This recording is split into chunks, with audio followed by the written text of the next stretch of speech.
Paix précaire au Kivu, théâtre où deux camps se toisent nerveusement, des hommes armés, ceux de la RDC et du Rwanda. D'aucuns, surtout les spécialistes, y voient le retour au conflit qui a endeuillé longuement cette partie de l'Afrique des Grands Lacs. Paul Kagame, le président rwandais, jette son dévolu sur cette ancienne province de l'Est de la République démocratique du Congo, le but étant de créer une zone autonome régionale sous son contrôle.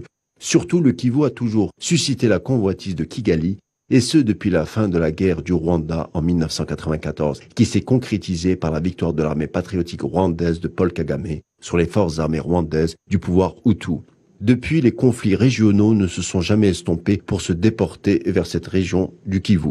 D'autre part, et sur un autre plan, on s'intéresse de près à la réussite économique du Rwanda sans jamais avouer que celle-ci repose largement sur le pillage des ressources de la RDC, comme le métal précieux qu'est le coltan, indispensable à l'industrie électronique dont le Kivu congolais détient les 3/4 des réserves mondiales et dont l'exportation se fait en grande partie par le Rwanda.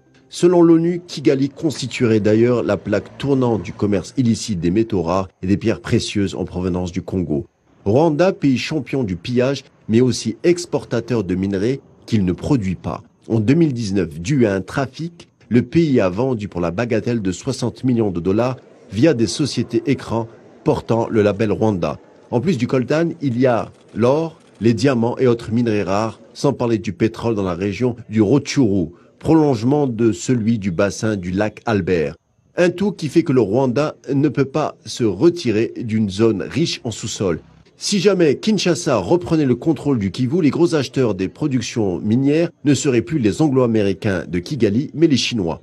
Un Rwanda que les grandes puissances anglo-saxonnes ont choisi pour être un producteur même illicite de tout type de minerais. Une politique qui irait de pair avec le plan expansionniste dans le Kivu congolais piloté par Paul Kagame.